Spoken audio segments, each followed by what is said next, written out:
The name of the character, Muriel, that's my grandmother's name. So every time anyone talks about Muriel in this scene, and I'm like, oh my gosh, how do you know my grandmother?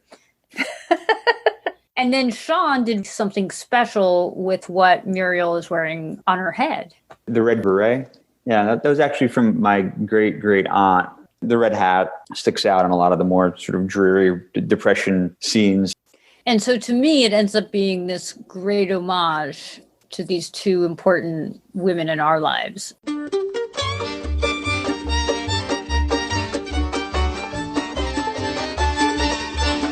This is The Book of Life, a show about Jewish kidlit mostly. I'm Heidi Rabinowitz. Today we're going to talk on The Book of Life with Susan Kucel and Sean Rubin about their picture book, The Passover Guest, an adaptation of a famous Ayel Peretz story.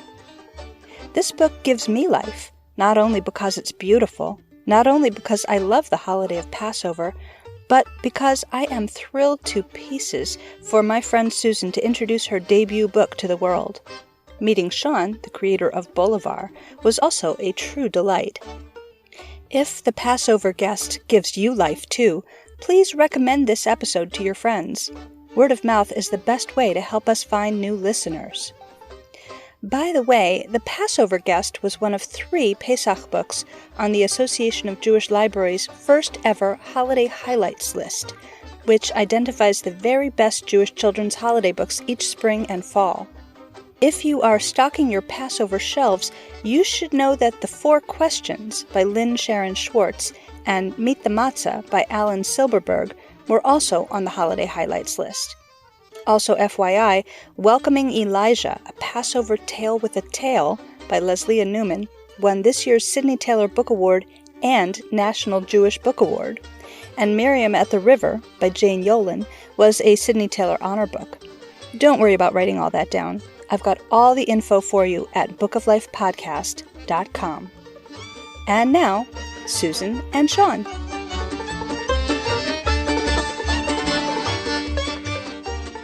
Susan Kucel, Sean Rubin, welcome to the Book of Life. Thanks so much. I'm really happy to be back. It's always so much fun to be on your podcast, Heidi. As regular listeners may remember, Susan has been on the show many times before because we are good friends and we do many projects together. Many. Yes, too many to even start talking about because that would take over this entire episode. No, we recently agreed we needed to make a spreadsheet just to list all the projects. Right, because we can never remember what we're talking about. But Sean is here for the first time. Welcome, Sean. Glad to have you here. Thank you. Thank you for having me. My pleasure. So we are gathered here today to talk about The Passover Guest, your new picture book. Susan, start off by telling us about The Passover Guest. What is it about? And what was your inspiration for the story? It's so exciting to be able to talk about it. It's about the first night of Passover and a family that is really too poor to have a Seder. A stranger knocks on their door and some magic ensues. The inspiration came from a story that my mom read me when I was a child. It's called The Magician, and it's by Ayel Peretz, who was often called the father of Yiddish literature. The version my mom read me was a picture book version illustrated by Yuri Shulevitz, although it was originally written by Peretz early in the 1900s and published in a short story collection, and it was written for adults. I loved it as a child, and then I found it later in a Jewish library, and I loved it again. And then I started thinking that there were things I wanted to change about this beloved story. What did you feel needed to be different, and how does yours compare to the original? Well, as I said, it was originally written for adults. The main characters are adults. They're husband and wife.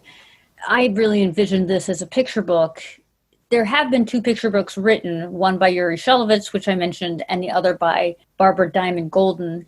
And they're both wonderful, but I wanted to add a child to it. There were so many little things that I wanted to make different. For example, there's a part at which they need the rabbi's expertise.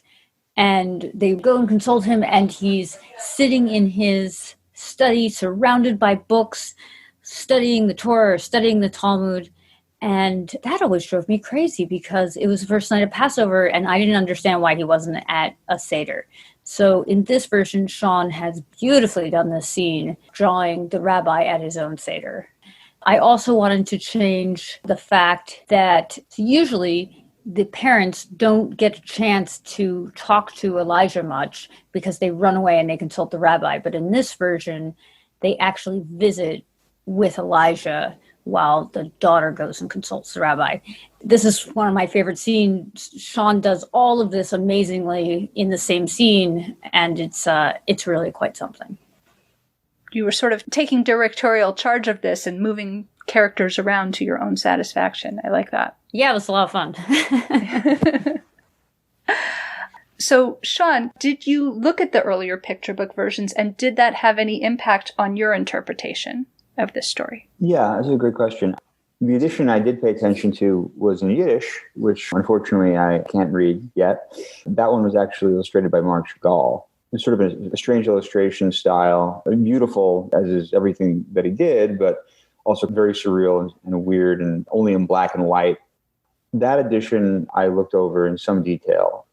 Wound up looking at a lot of Chagall paintings. I actually got a great exhibition catalog from a show that I think was done in the 70s or 80s called Chagall. It was like the Lost Jewish World. It was really about how Chagall is this consummate painter of the Ashkenazi universe that existed in Eastern Europe. Chagall is a painter of a particular cosmos, so to speak. That really drove a lot of the thinking of how I put things together. Certain colors keep coming up. Neil, at one point, I think he called me up and was like, what's with all this blue? Because he had done a book about blue. In fact, a particular shade of blue, it's a very idiosyncratic shade of blue. It's almost an electric blue that pops up in a couple of places. I later realized it was from a swatch that I had in my studio from another job I was doing. It just sort of gotten into my brain. That pops up a lot, but it's this wonderful way of having artwork that is very, very based in the real world, but at the same time is imbued with a sort of magic and surreality. And it was just kind of perfect. You'll see in the book, certain colors come up, sort of as motifs where you'll have magic happen. You may see a gold, you may see some blue. There's a blue cat. I think it's a Chagall reference. Keeps sort of showing up and is involved in various things that happen in the story. As the night goes on and the sun goes down, Washington starts to look more and more like a Chagall painting. Actually, it's funny. At one point, Neil told me, hey, this is starting to look too much like a shtetl. I was like, yeah, you're right. I had to scale that back a little bit. But it does sort of do that. Like the book becomes more timeless as the night goes on, where it's very obviously rooted historically in the 30s, everything about it in the beginning. And then the style, while it still incorporates aspects of all that, it also becomes more sort of magical and surreal, more of an imaginary environment towards the end. Let's talk about the setting. Originally, this story was set in the shtetl, in the small villages in Eastern Europe. Susan, you live in the DC area, and that is where you've set your retelling. So, coincidence? I think not. No, it was not a coincidence. I lived there and grew up in this area and loved the area. But also, there's this really great Jewish community in DC, and I wanted to show that there are Jews in different parts of the world. And I am just obsessed with the cherry blossoms, which bloom every year in the spring. I mean, I really can't put into words what a big event they are in Washington, D.C. They're just the hugest thing. And since Passover is in the spring, I love the idea of having these beautiful white stately buildings of D.C. to contrast with these beautiful blossoms, and also to be able to show some historic Jewish D.C. landmarks, such as the synagogue Sixth and I, which was really important and special to me. But it was a bit of a question originally where it was set. I discussed it with our editor many, many times, and it wasn't until he happened to be in DC for another reason that our editor, Neil Porter, and I walked around Washington. He called it location scouting. We walked the whole path that the main character takes in the book, And that really convinced him to be in DC. And then later, I was lucky enough to walk around that same path again with Sean. And we also were lucky enough to go inside the Sixth and I Synagogue. Well, that's very unusual for author and illustrator to meet before the book is finished. How did that come about that you actually got to meet? It's actually sort of an unusual story of even how we met. There's this big book trade show every year, Book Expo. And I was at a party earlier in the day at our publisher's holiday house. And at the party, the editor said, okay, Sean is definitely going to be the illustrator. Everything's done. You can tell people now. And I was very excited. And I went back up to the Javits Center where the trade show was being held. And I ran into a friend of mine, Paula Willey, who's a wonderful librarian. And Paula said, hey, who's your illustrator? And I said, oh, Paula, let me show you. And I took her over to the booth of Sean's publisher, Archaea, because Sean had done this magnificent book called Bolivar, which if you haven't seen, I can't recommend enough. So I said, Paula, here, look, Bolivar, this is the illustrator of my book. And Paula happened to have reviewed Bolivar. And she said, oh my gosh, Sean Rubin? You got Sean Rubin? How'd you get Sean Rubin? And I said, whoa, okay. That wasn't the reaction I was expecting.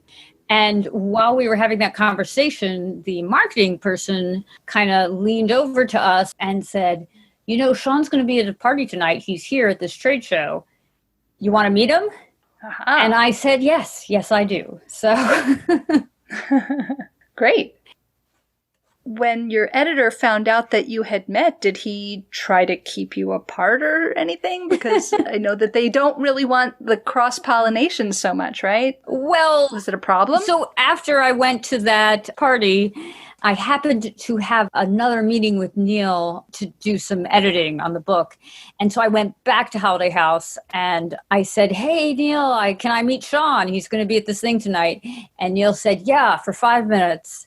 I think we talked for an hour and a half. So it was just too late to do anything about it. You'd already made friends. Yeah. What's your take on it, Sean? In a lot of circumstances, I probably would have been a little bit more like, hey, we need to maintain more of a boundary as I'm working on this. But the project was just very specific, which I really liked. I mean, that's one of the reasons why I was drawn to it to begin with. But in order to sort of execute that well, it meant that I was either going to have to replicate 10 years worth of research about the DC Jewish community and the Depression, which I couldn't do that. So talking to Susan, of course, really helped out with that a lot. In addition to really getting a better sense of where the book came from, what was the intent behind the creation of the manuscript and the overall tone of the story. Our art director, Jennifer Brown, said something like just a lot of balls in the air with this one. This particular book, there was the Depression, there was Pesach, there was Washington. You're talking about a theme or an idea that for most titles, that would be enough to carry an entire title. Oh, we're going to do a Depression book. Oh, we're going to do a DC book. Oh, we're going to do a Pesach book. So when you had a title that was combining all three of those things and had to be done just so, or else it wasn't going to make any sense, being able to talk to the author regularly, I would argue is actually necessary to ever finishing the darn thing. I'm sure there's probably some people in publishing who would listen to that and their skin's crawling. But I don't mean to make a habit of it. But in this case, I was actually on board with making an exception to the usual practice. And I will say that everything major went through the editor and the art director. That's very true. We didn't make any major decisions together. Things were still on an official level. I keep saying we mainly talked about food. It is tricky. It's a very different experience in some ways if you really do have the author's voice in your head beyond the manuscript. It's a funny business making books. I feel that the book is really our book, mine and Sean's. Like, here's an example where Sean said, did you know that they had these really funky awnings on the White House in the 30s? And I said, oh, hey, I found a picture of that. And then he was able to use that. I think I once asked you for photography of a police officer. You did. You asked for a photo of a White House police officer, and it's in the book. Right. There's also an archival photo I found of a man crossing the street, and that's in the book. I joke that Sean used me as his personal librarian. Well, when your author is a librarian, that just naturally happens. Sean, what attracted you to this manuscript for the Passover Guest in the first place? Typically, I think a lot of illustrators work like this, but when I'm reading a manuscript, you'll like start counting the things that appear in the text that you want to draw or that you would like to draw. You know, sometimes it's a perfectly fine manuscript, but you could get many pages in and be thinking, I don't really want to draw any of this stuff. It's somebody else will, but this is not something that really makes me excited to draw. With the Passover Guest, I basically wanted to draw things starting on the first page, even if it was just a bunch of people in trench coats and sort of slouch hats. I like trench coats and slouch hats and fedoras. And I wasn't as up on trees at the time. I actually struggled through trees for a couple of titles. I think it got a lot better. And that's because I had to do all those cherry blossoms. I had to develop a sort of a new technique for handling it. And the next book I'm doing is actually quite a lot of tree illustration in it. So yeah, it was really just reading the manuscript and saying, okay, I want to draw this, I want to draw this, I want to draw this, I want to draw this. And then I got to the page with all the food, and the opportunity to draw a Seder feast was a lot of fun. Couldn't not do it. Excellent. So we've been talking a lot about the 30s setting. Susan, why did you choose 1933 during the Depression as the time period for your story to take place? This is back to Neil Porter, as most things tend to be with this book. So when we sat down in the very first meeting we ever had in 2015, Neil said, where and when? He said, is this a shtetl book? I said, no, it's not a shtetl book. He said, okay, but when? And he said, to me, it's got to be the Depression. He said, it's the only thing that makes sense because the family is so poor. So I said, no, not the Depression. It's so depressing. And I said, how about the 20s? And he said, no, how about the Depression? And I said, how about the, whatever I came up with again? And he said, no, I think it should be the Depression, Susan. And I said, Neil, how about the Depression? And he said, wow, that's a great idea. The Depression. Let's do the Depression. And so I told you that story about DC, and it was a very similar story where I said, Neil, how about DC? And he said, nah. How about DC? Nah. And then here is DC. And he said, hey, DC, what a good idea. So the where and when, I think, came collaboratively between the two of us. Sean, what interesting details about the 1930s did you discover as you researched it, or did you get to use that you had always been waiting to use? Give us some fun little 1930s thing that we should be on the lookout for as we look through the pages of this book. Details I've always wanted to use would involve a lot of like pontoon planes, and there really weren't any in this one. I didn't try to get pontoon planes added either. My favorite historical detail is probably that the National Archives are under construction in the background, one of the spreads. It dates the events to a very particular time and place. That's another thing actually that Susan found for me. I have a map and the route that they take, and I had made a list of every building along the map and every major building and when it had been built. And the archives was built at the right time to fit into this book. And when Sean and I were walking around DC, we kind of ended up as the last stop in front of the archives. And I said, oh, this was under construction then. And we were able to find some pictures, I love this, of the archives under construction from the archives, that they keep their own pictures, of course. So, and I did a lot of stuff like that with spreadsheets where like I took every Erev Passover and every, like the peak bloom of the cherry blossoms, and I lined them up on a spreadsheet and found the right year in the Depression where the two coincided. So a lot of nerdy librarian stuff with spreadsheets. The magic of spreadsheets. I should thank Excel. Like to dedicate this episode to Excel. And HeapCal. Definitely HeapCal. Because HeapCal had the dates of Passover in the 30s. The references, I think, for the most part, are more subtle. There are a few like newspaper headlines in one of the illustrations when they're in the Hooverville, but we don't have like FDR showing up somewhere or anything like that, like a high school production of Annie.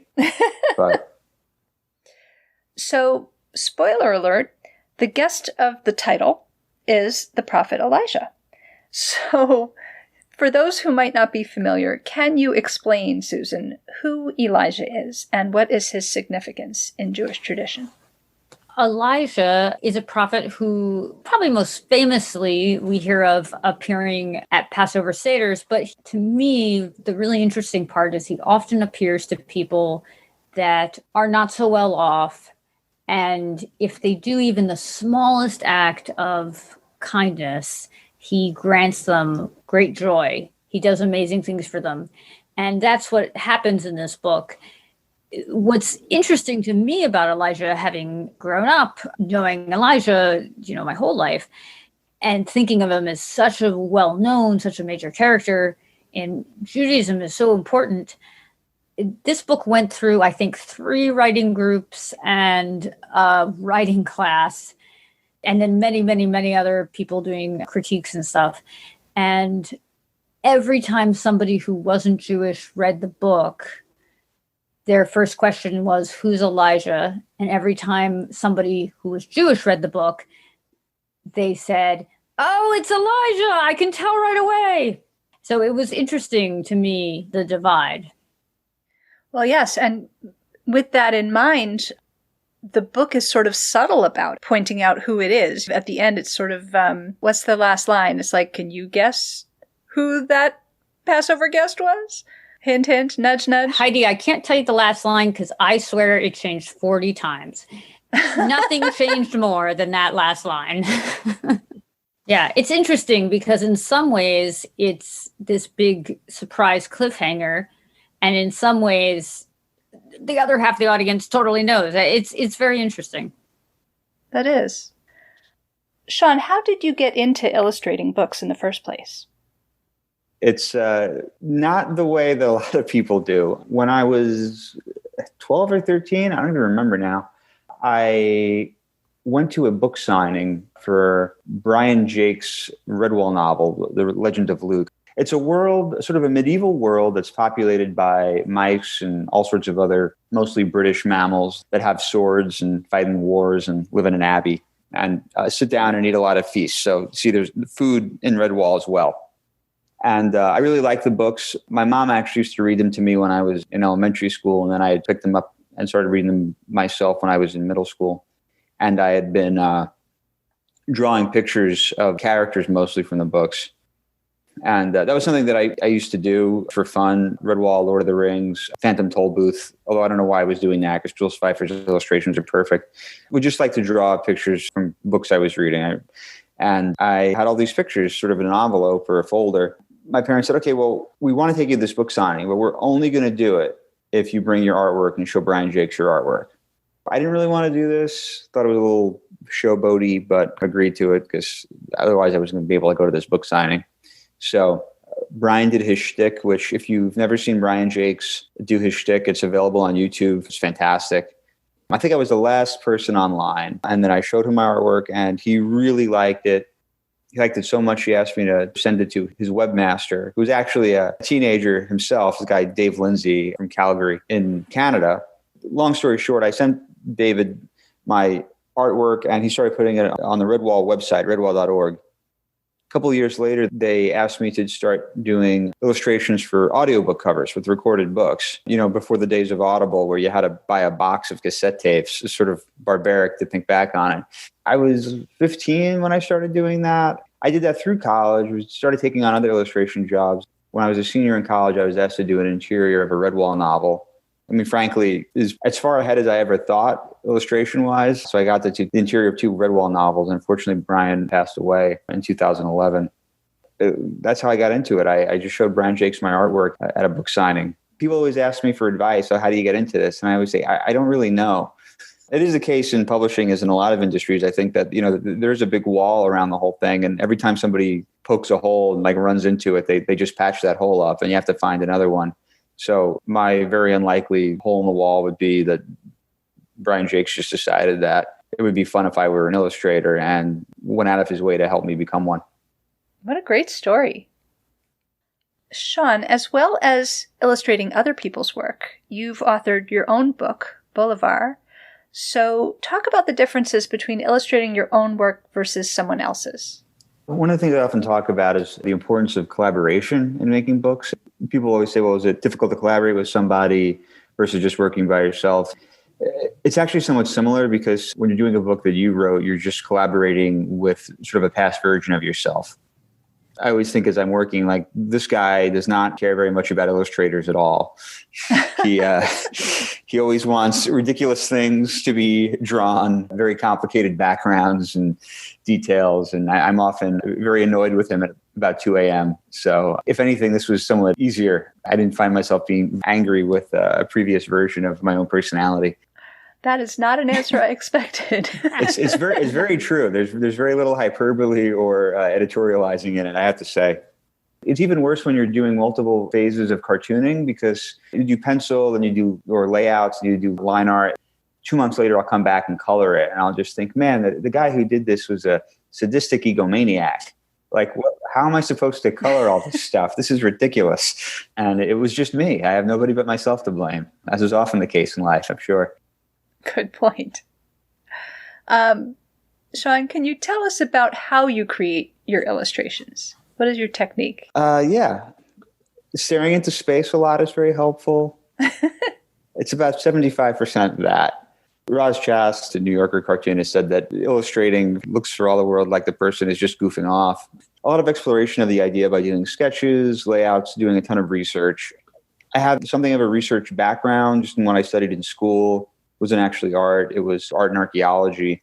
I actually really like going to libraries and, spending a lot of time on the internet, looking for images, just ideas, creating folders, printing things for reference. And then once I kind of have a lot of stuff in front of me to work with, I'll start creating thumbnails, very rough versions of the spreads that are going to be in the book. And then those get refined over time, working with the art director and the editor. Final art is typically done. I draw it on a Bristol board or illustration board with graphite pencil, typically mechanical, sometimes regular HB wood pencil. That gets scanned into a computer, edited in the computer, and then all the color is actually done on Photoshop on a large graphics tablet called the Cintiq that Susan has seen. They keep on getting bigger and bigger. The one I have now is like 32 inches diagonally. So it's almost one-to-one in terms of what I'm working on a drafting table. When I scan it, it could be the same size. So yeah, it's pretty time-consuming, just a lot of different steps and things you got to think through. I am happiest when most of the thinking has been done by the time I do final art. If I'm still solving problems actively when I'm doing final art, it usually means I did not do enough work in the sketching and sort of drafting phase. Makes sense. Were there any details in the text or in the illustration that ended up on the cutting room floor, so to speak, that you wish maybe you had found a way to use? Well, I really like that one line about miracles and magic that got cut, Susan. I actually want to talk about that. But I remember I called her, like, I really love this. She's like, oh, we just cut it yesterday. I'm like, uh-huh. Oh my gosh, we worked on that line forever. We actually got a rabbinical consultation on that line. I'm the librarian in a very big congregation, and I asked 3 rabbis. And it's actually one of my favorite memories of working on the book, because I recorded the meeting I had with my 3 rabbis. That sounds like a Jewish sitcom, doesn't it? And then when I was in New York a little while later, I was in Neil's office and I played it for him. The 2 of us were sitting there like listening to the rabbis discuss about miracles and Judaism. Oh my gosh, it was so fantastic. But then in the end, we cut the line. So what was the line? It was about performing miracles. And there was also a line about kind of dark magic that was problematic as well that we took out, that just didn't quite work for this particular version. It's a line that was in the original Yiddish, and I had the 4th rabbi at my temple translate it from Yiddish for me. And I consulted 12 other translations from the Yiddish to try to get it right. For each of you, I wanted to ask, what was the hardest part of bringing this book to life, and what was the easiest? I don't love drawing fluted columns, and there were a lot of them in this book. You just have a hang up with parallel lines. It's funny, the book I'm working on now actually involves quite a lot of parallel lines. I'm not a huge ruler user, which is funny because some people said, oh, your artwork can be very precise, which is true. It also, I like more organic forms and shapes. So if I find myself doing a lot of parallel lines, or in the case of fluted columns, the whole thing tapers. It's very tricky to do that. So I found myself doing a lot of fluted columns. I do like classical architecture. I just would probably put more people in front of the columns if I could. I don't have much of an opinion on fluted columns, although I do love the architecture of Washington, and I do think that Sean did it fantastically. I thought that the hardest part was getting this book published. It was a very long journey. And speaking of miracles, it feels like a miracle that this amazing, incredible editor was interested. I'm just so delighted that it's a real book that I can hold in my hands. And the thing that I am looking forward to beyond words, I'm a librarian. I can't wait to share this with children. I can't wait to do a story time. I can't wait to put it on the shelf. I can't wait to catalog it. I'm excited it has an ISBN number. Have you memorized it yet? I haven't, but I will. Yeah, I figured you might. I was so excited to see the Library of Congress information. Oh my gosh, in the front of the book. Oh, that was really amazing. And the easiest part has been working with Neil, working with Sean, working with Holiday House. Sean, you said the hardest thing for you. Did you have an easiest thing that you wanted to add? No, it wasn't a particularly easy book to illustrate, actually, to be completely honest, which isn't a criticism of it at all. I don't know that you really want to finish your project and go, it was a cinch. It probably means you didn't wind up working on it very hard. The part I enjoyed the most was probably doing, two things, actually, the food spreads and also just different faces and characterizations. Here's another question, this for both of you. You know how people talk in books or movies about finding Easter eggs, meaning little hidden delights that not everybody notices. So in this case, are there any afikommens hidden in the text or in the art? Anything that has secret significance that you wouldn't notice at first glance, but that you can clue us into? When I became a synagogue librarian, I found, as I was looking through my collection, that pretty much all the girls were named Rachel and all the boys were named David. So I very much wanted to not use Rachel or David, and I really wanted to honor my grandmother. The name of the character, Muriel, that's my grandmother's name. She's incredibly special to me. So every time anyone talks about, Sean does this particularly, he's like, oh, well, Muriel in this scene. And I'm like, oh my gosh, how do you know my grandmother? And then Sean did really something special with what Muriel is wearing on her head. The red tam or beret? Yeah, the red beret on her head. Yeah, that was actually from my great aunt. Although she was Sicilian, she wasn't Jewish. It was just sort of a reference to that time. We kind of looked at a number of different hairstyles that were common with 8-year-old girls in the 30s, and I wound up doing something that was pretty similar to how girls wear their hair now. You didn't want to do something that was too unusual or alien, I thought, because it was going to make it harder for a young reader to relate to the character. So it really became more about the clothing, and then the red hat sticks out in a lot of the more sort of dreary depression scenes, and especially when the sun starts to get lower, it's more visible. And so to me, it ends up being this great homage to these two important women in our lives. And so the character kind of merges to be important to both of us. That's lovely. Susan, when you saw the illustrations, had Sean done anything that was a surprise to you? Yeah, well, he did this thing that was really interesting. There's a scene in which Muriel puts a penny into Elijah's hat, and then this is the good deed that she's later rewarded for. And putting that penny in the hat, by the way, was my husband's idea, so I'm going to give him credit for that.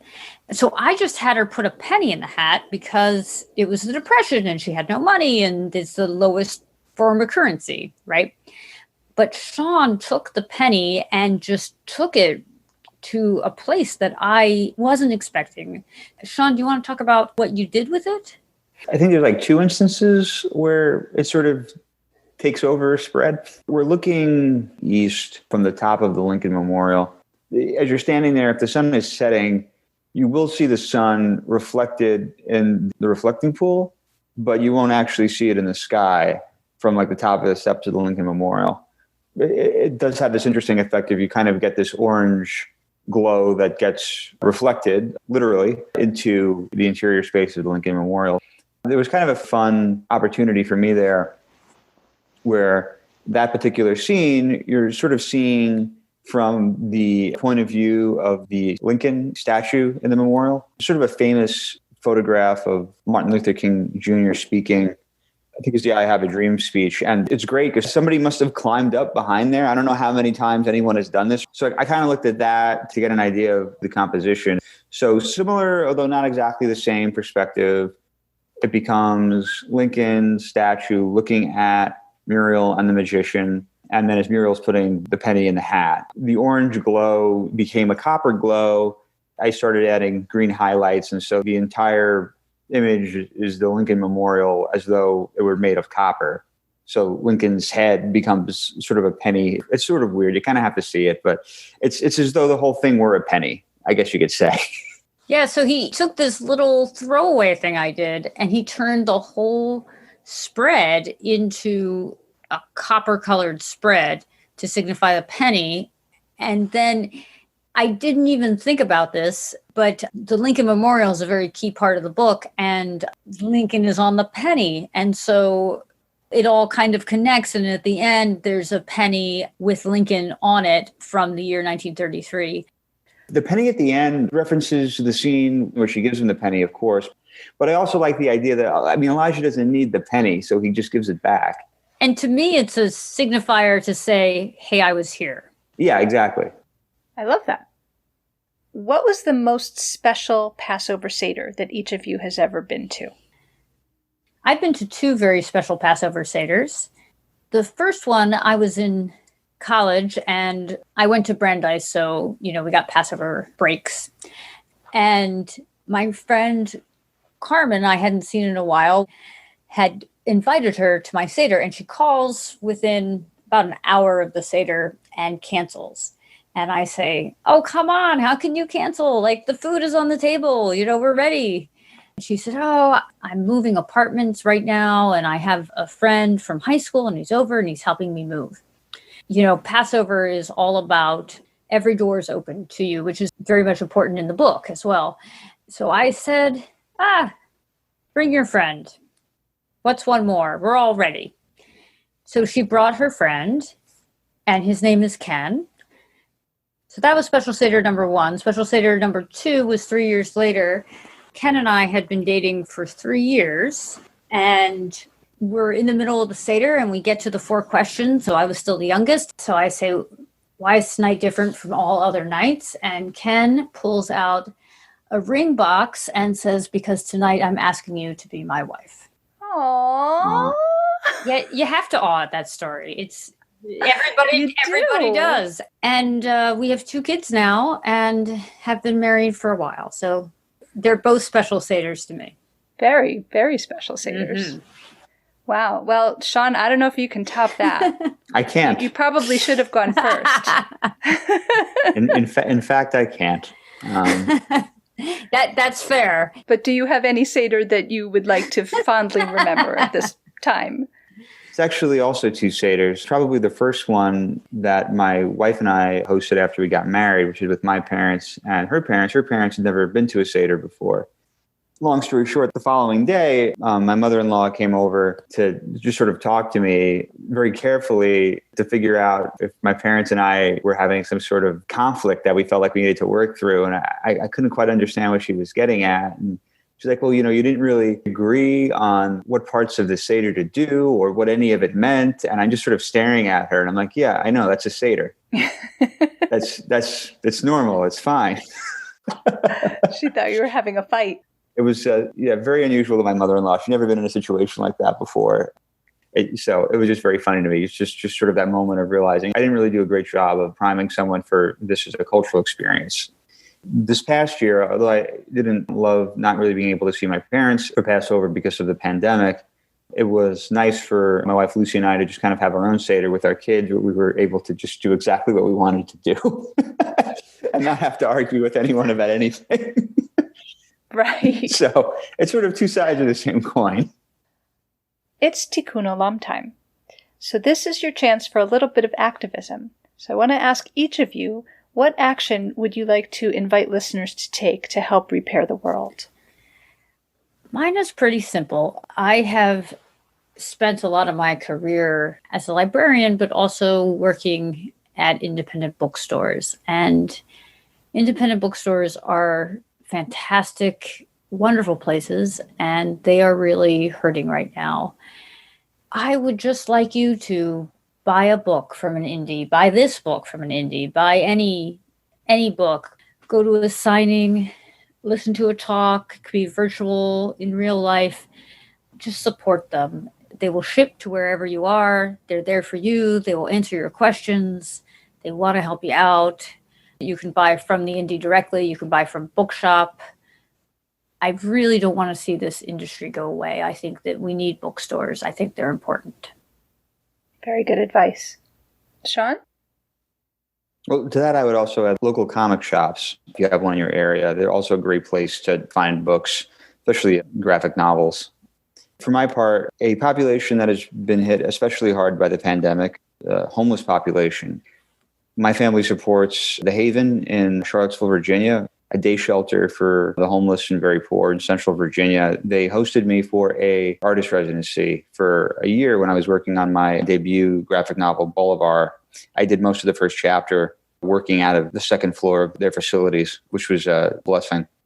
The Haven and First of Market, of course, is a great place to support, but I'm sure that wherever you're listening to this, there's probably a day shelter, something similar in your community. And during COVID times, it's just been really hard on the homeless population because a lot of the things that we kind of take for granted as being strategies that we could use to mitigate the spread of COVID and whatnot, they can't really do that in a homeless shelter.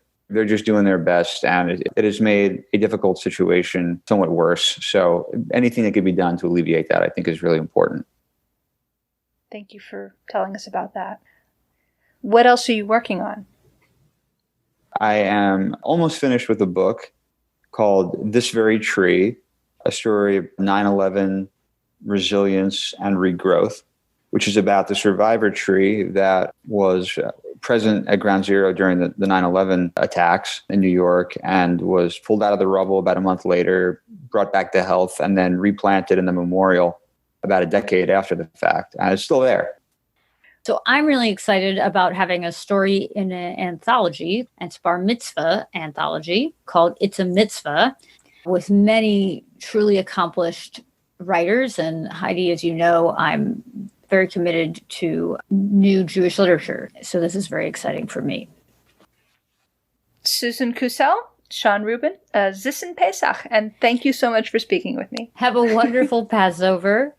Thank you so much, Heidi, for continuing to have me on. And lovely to talk to you, and always great to talk to you, Sean. Zissen Pesach, thank you. Hi, I'm Ambika Sambasivan. I'm the publisher and co-founder at Yali Books. Hi, I'm Maxine Rose Shore. I'm the author of the advanced picture book, Brave with Beauty. We'll be joining you soon on the Book of Life podcast. I would like to dedicate this podcast to all the travelers in the world. Somerset Maugham once said that the good traveler has the gift of surprise. So I would like to dedicate this episode to all travelers who travel to learn, to wonder, and to be surprised.